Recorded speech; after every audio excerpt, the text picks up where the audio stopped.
Hello dear students, कैसे हो आप सब। आई होप आप सब बहुत ज़्यादा अच्छे होगे।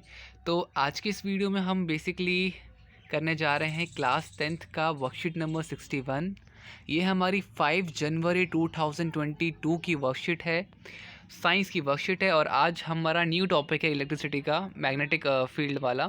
तो लिखो, यहाँ पे लिखा हुआ है force on a current carrying conductor in a magnetic field.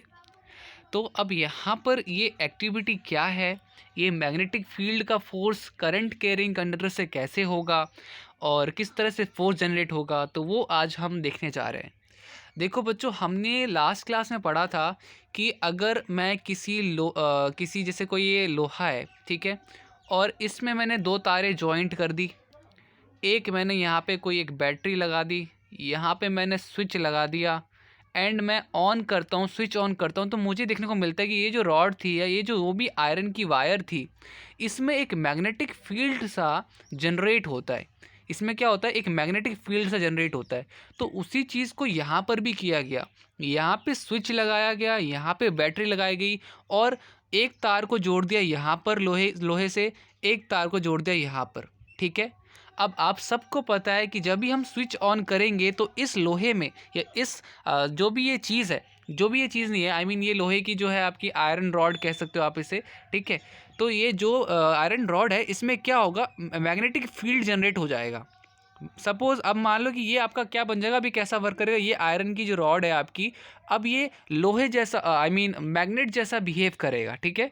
अब आप सिंपल सी बात बताओ बच्चे, अगर एक मैग्नेट के सामने एक मैग्नेट रख दिया जाए तो दो चीज़ें होती है, या तो दोनों आपस में चिपक जाती है, या तो दोनों आपस में क्या होता है, आपस में डिसअट्रैक्ट, रिपल्जन होता है, रिपल्जन होने लग जाता है, दोनों एक दूसरे से हटने लग जाते हैं, ठीक है। तो दो ही चीज़ होगी। तो बेसिकली देखो यहाँ पे क्या कर रहे हैं हम, एक करंट कैरिंग कंडक्टर है, मतलब कि एक में तो ये क्या है, इस लोहे में तो करंट है ना, और एक मैग्नेट है, तो एक मैग्नेटिक से और एक करंट से हम क्या कर रहे हैं, फोर्स जनरेट कर रहे हैं।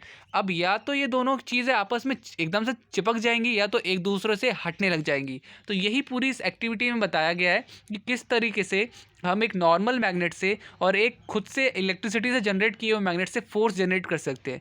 इस चीज़ को बेसिकली मोटर बनाने में या फिर पंखा जो होता है, पंखे वगैरह, या फिर ग्राइंडर, ये जितने भी जिसमें मोटर का काम होता है वो बनाने में इस प्रॉपर्टी का हमने इस्तेमाल किया हुआ है। फिलहाल के लिए देखिए, यहाँ पे पढ़ते हैं क्या लिखा हुआ है कि an electric current flowing through a conductor produce magnetic field. हमें पता है कि कोई भी इलेक्ट्रिक करंट होता है, जैसे कि मैंने अभी बताया कि अब इस लोहे में क्या होगा, मैग्नेटिक फील्ड प्रोड्यूस होगा।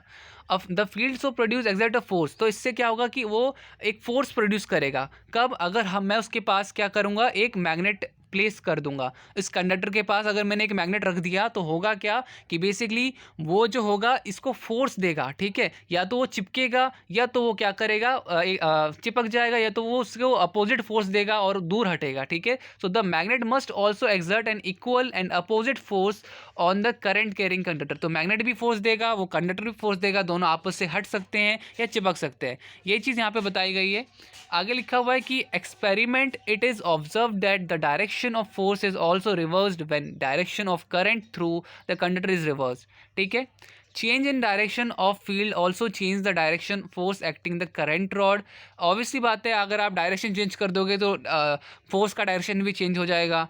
सपोज़ कि ये ना, जब मैंने ये क्या कहते हैं आपका एक्टिविटी करी तो हुआ क्या कि ये चिपकने लग गया था। तो मैंने मैग्नेट को क्या किया, मैग्नेट को उल्टा कर दिया। उल्टा मीन्स कि पहले साउथ इधर था और नॉर्थ इधर था, मैंने इसको उल्टा कर दिया, अब नॉर्थ इधर और साउथ इधर। तो पहले चिपक रहा था, अब दूर हटेगा, ठीक है। वही चीज़ यहाँ पे बताई गई है। So device that use current carrying conductor, मैंने जैसे कि आपको बताया था कि इस प्रॉपर्टी का इस्तेमाल, जो करंट कैरिंग कंडक्टर और मैग्नेटिक फील्ड है, इसका इस्तेमाल electric motor, electric generator, loud speaker, microphones etcetera, कई सारी चीज़ों में बच्चों इस चीज़ का इस्तेमाल किया गया है। अभी हो सकता है कि आप सब इमेजिन नहीं कर पा रहे कि यार इस चीज़ का इस्तेमाल मोटर बनाने में कैसे किया होगा, तो हम नेक्स्ट वर्कशीट में पढ़ेंगे, ठीक है। अब यहाँ पर एक हमारा डायरेक्शन पता करने के लिए रूल है, वो है फ्लेमिंग लेफ्ट हैंड रूल, ठीक है बच्चों। तो ये बेसिकली क्या होता है कि इसमें आपकी सबसे पहला एक थंब होता है, ठीक है, एक फिंगर और एक ऐसे फिंगर, और इसके बाद तीन अलग से फिंगर होती है। मतलब कि लाइक बनाना यहाँ पे उतना पॉसिबल नहीं है, बट इस तरीके से मैं आपको दिखा देता हूँ कि ये रहा आपका बेसिकली पहला अंगूठा यहाँ पे होएगा, फिर फर्स्ट फिंगर और फिर मिडल फिंगर, ठीक है, फिर बाकी सारी फिंगर्स अंदर झुकी हुई है। तो इस तरीके से आपको रखना होता है। आपको मैं बता दूं थंब का मतलब होगा, आप लिख लेना फादर, थंब मतलब कि फादर याद रखना, ये वाला मदर, और फादर मदर से हुआ चाइल्ड, ठीक है। एफ मतलब कि हो गया फोर्स, ठीक है।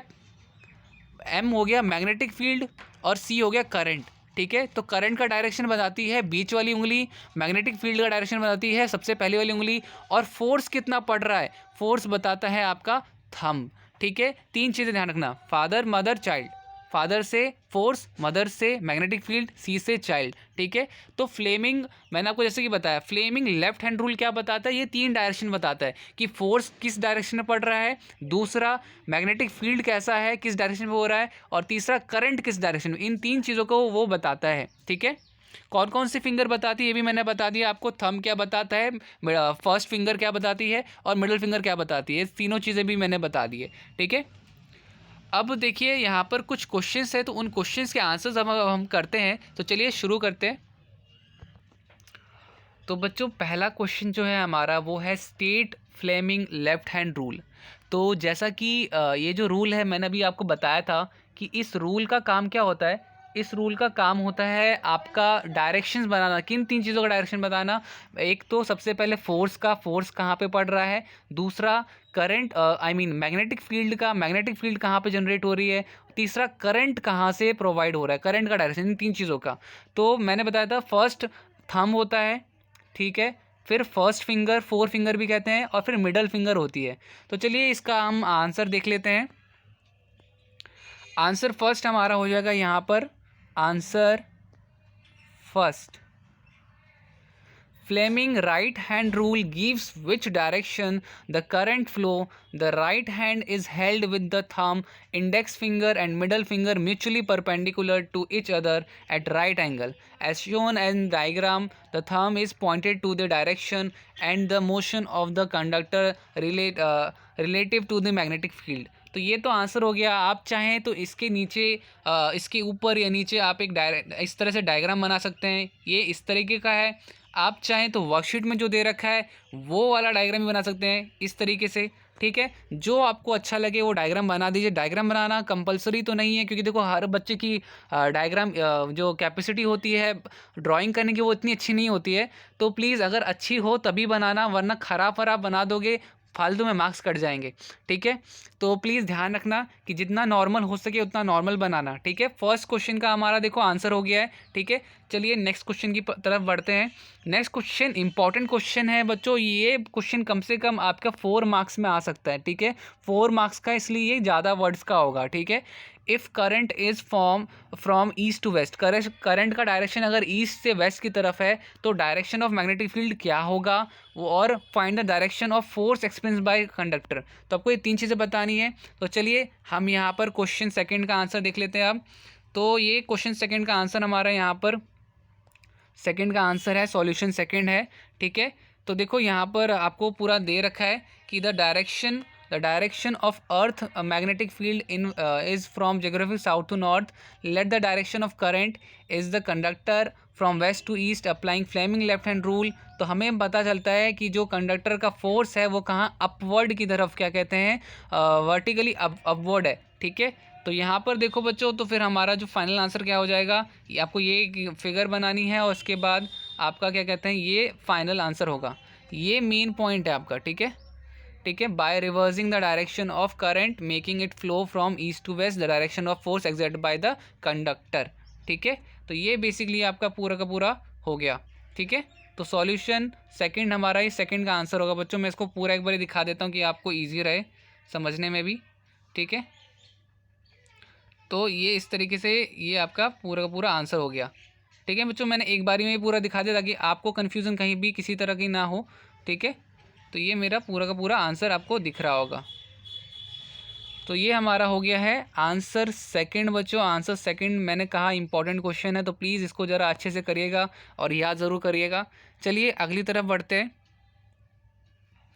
अगला है, लास्ट क्वेश्चन है आपका, आंसर क्वेश्चन है थर्ड आपका कि an electron enter in magnetic field. कोई इलेक्ट्रॉन था, इलेक्ट्रिकल चार्ज है आपका, क्या कहते हैं, नेगेटिव चार्ज, तो वो जो है आपका राइट एंगल में है। सो उसकी फिगर आपको यहाँ पर दिख रही है। Find the direction of force acting on the electron. आपको डायरेक्शन फोर्स की निकालनी है, तो चलिए इसको भी करते हैं।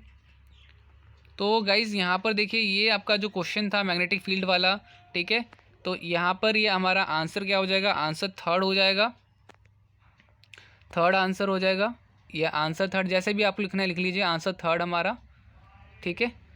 तो देखो यहाँ पर क्या हो जाएगा, ये रहा हमारा आंसर, ये वाला पूरा ये आंसर है, ठीक है। तो लिखा हुआ है कि according to Fleming left hand rule the direction of force is perpendicular to the direction of magnetic field and current. Here since the direction of current is taken opposite to the direction of motion of electron the force directed into page, ठीक है। तो यहाँ पर देखो, ये पूरा का पूरा हमारा आंसर होगा, आंसर थर्ड, ठीक है बच्चों। इसको आप प्लीज़ उतार लीजिएगा। यहीं पे हमारा ये पूरा का पूरा वर्कशीट कंप्लीट हो जाता है, ठीक है। सो उम्मीद करता हूँ कि ये जो थर्ड आंसर था हमारा और बाकी जो भी आंसर्स थे आपको इजी लगे हों, और वीडियो अच्छी लगी हो तो वीडियो को लाइक ज़रूर कीजिए। चैनल पे नए आए हो आप, चैनल को सब्सक्राइब करो, बेल आइकन को प्रेस करो, ताकि जब भी मैं वर्कशीट निकालूँ तो आपके पास नोटिफिकेशन आ जाए। बच्चों वर्कशीट मैं कोशिश करता हूँ पूरे हफ्ते की वर्कशीट एक दिन में मैं निकालने की कोशिश करता हूँ साइंस की, ठीक है। तो यहाँ पर इस चैनल में आपको साइंस की सारी वर्कशीट्स मिल जाएगी, ठीक है।